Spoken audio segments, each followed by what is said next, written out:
irang asina maram orakanda koi department pariba magi minister singna pariba kogi vibhag tugi matungina kari tawrge haidra koi manipur gi praja myam he hangnarpa adagi mayamna chamamnarga leiba mayam khangdaba adumba mayam ama leirumgani na ai mana thajai aduna maram orakanda ngasi si maroina kogi aina pajariba social welfare department fisheries department adagi labor department pajariba sigi matangda ai kari makradang mayamda share tawningdana ngasi si ariba department sing sigi da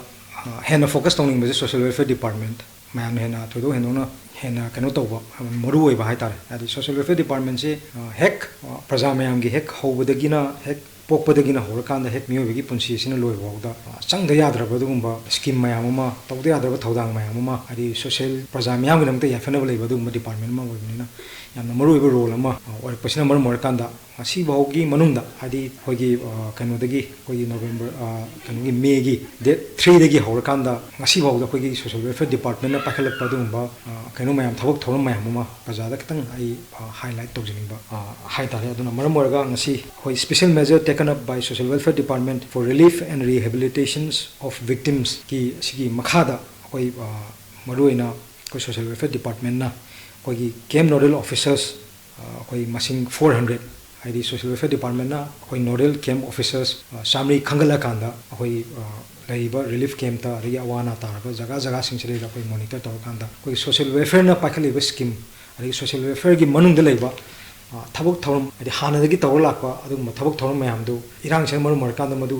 lepagi kano sing department sing adi difang torok pokolakpa adi tabuk torpa namukta mayamdu madu hena mapung phana tawnanaba haina madugi leriba scheme sing aduga maru oiba tabuk thogai thawda mayamdu hoigi hariba hoi social welfare department china chapchana hoigi kano sing tabuk adi social welfare department da leriba hoigi tabuk scheme sing asi tawnanaba haidana kanna honajai haidana ismaina tamjani aduga hariba hoigi relief camp ta aduga hariba kano sing social welfare department na mapung phana thabak tawraknaba honabada maruina hoigi staff sing maruina director deputy director adu leriba hoi social welfare staff sing sina yamna thawai hakchang yauna honabi basi masi ai yam nungai fawi haidana ismaina hajani aduga maruina hariba scheme mayam sidi yambanina aina mathang manauna ina haina leragadi madu sangadamna masi ayamba hoigi kano sida yana record ona ina pilot tawga masi thamjabani aduna masi maruina panba yabada hoigi relief camp ta leiba hoigi lanjina raba hoigi widow gi ari old age pension pigadaba ari disabilities mayam adagi angang singi children home da leiba sing ama atoba jaga da sing leiba sing du relief camp ta la kan da mu hoigi children home sing da thamnana ba honaba adagi ahansing id leriba ahansing side da mokhogi old age pension pina na honaba duga yum kai kano tawdaba sing side da hoi mokhogi old age home da pusala kan mokhogi maham jana thambiba khotbiba singma mayam ama adagi pregnancy women gi adagi lactating mother gi piba nutrition adagi angang sing gi tangai fadana pidaba yadaba adugumba thawdang sing haitare adugumba scheme sing adu khoi gi social welfare department gi adugumba staff mayam si tawrkanda hoigi leriba relief camp da changakanda hoigi anganwadis ki helpers aduga workers singsu yamna thawai hakchang yauna hoi honabi basi masi aina praja myam da highlight tawjaningba aduna hajaning basi ruina hoigi angang sing aidi kano sini irang sina mar kanda mai makai thadu ola kanda angang sing je laik laisu tamam mafam chaba lectep sina maram kanda hoigi leiba hoigi social welfare gi department gi makada hoi NGO mayamam lei aduna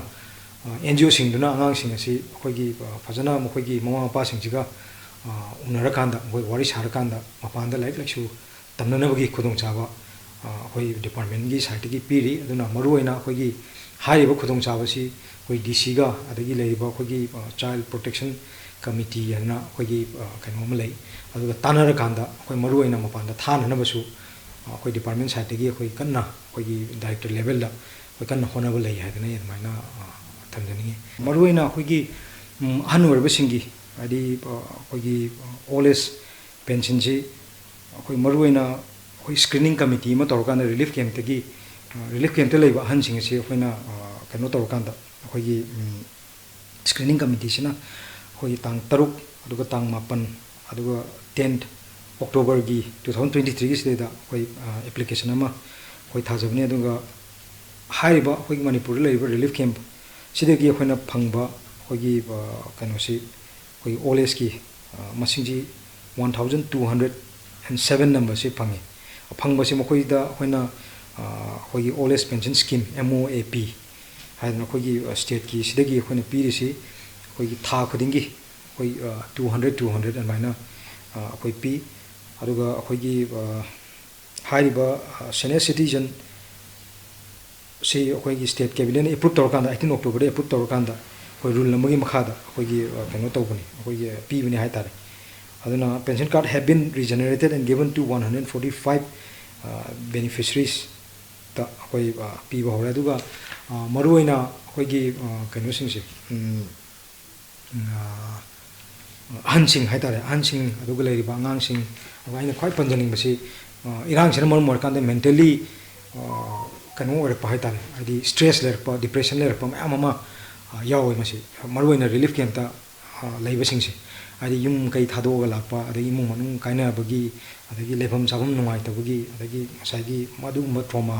adu kanu nungai ta mayam duna mar kanda wakhan laina narpa depression pa anxiety level sing mayam si fajana monitor da kanda mokoi da counseling haitare doctor sing tanar kanda koi department side gi moi gi hena laita na ba counseling tawna ba koi program de silla kanda du mayam amasu program mayam amasu koi pangthok pa lei haina i maina tamjani aduga maruina another aigi atopa department namadagi haitar ga koi labor department gi maruina koi labor department gi koi leiba relief camp te leiba kano singsided inmate singsided koi matam matam gi oiba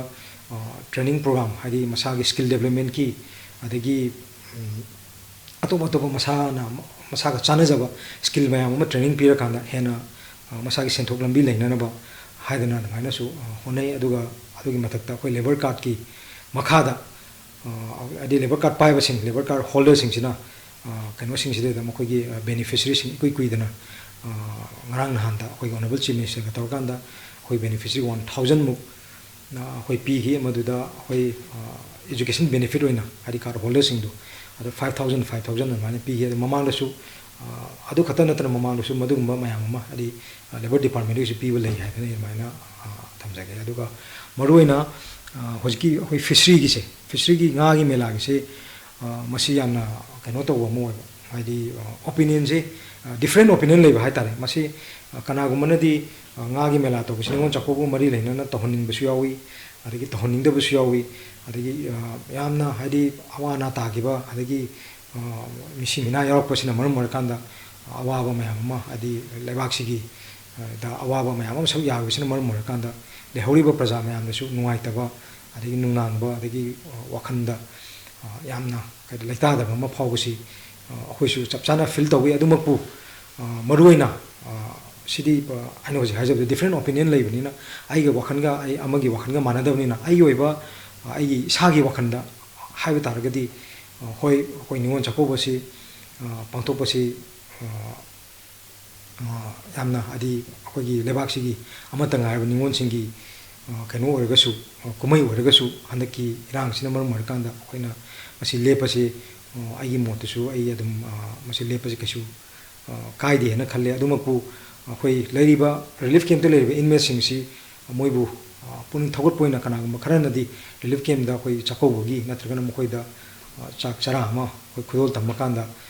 moibu kano tobugi puning thogot po mokhan ngai hanabagi adum khara su sinabu su dum yauri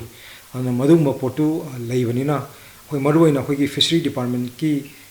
site gi akhoi gi ningo chakobogi maya khading makta ningon chakobi oina akhoi fish mela si hek pangthokpani nong walingai da du handaksi pangthokpa natraga pangthokta ba haibsi mayam gi opinion budi tongan bo different opinion lermane du wai gi oibo mot tadi ngasagi akhoi gi leiriba adi irang sisu akhoi laksan na ba tawdabe adi irang su akhoi thengna batai adigi yengna basu thengna batai adumak leina akhoi gi leiriba akhoi gi income akhoi economy su faglan na mo hona bada akhoi leiriba fish farmers sing jina hona jariba adi matam sangna nga si yokhala kanda nga chawna no hona rakpada changiba effort mayam adi leiriba economy akhoi gi sothar ga leiba lan sina mar kanda akhoi manipur gi economy sidai da orsu kitang da orsu semilon je faglan na ba 하이드나 मधुगी point Modi निगों चाकूब मरी लेना नतब fish मेला तंगाई फदना है नहाई तौर लापनी fish मेला तौबसे मरम चाब्रा है अदुमायना हाजनी हजिकी हाँ तौर चाकू ममांग हेक्ट तौबना फगद्राना खल इन केस तौब तारगदी श्री श्री गौरचंद्राय नमः।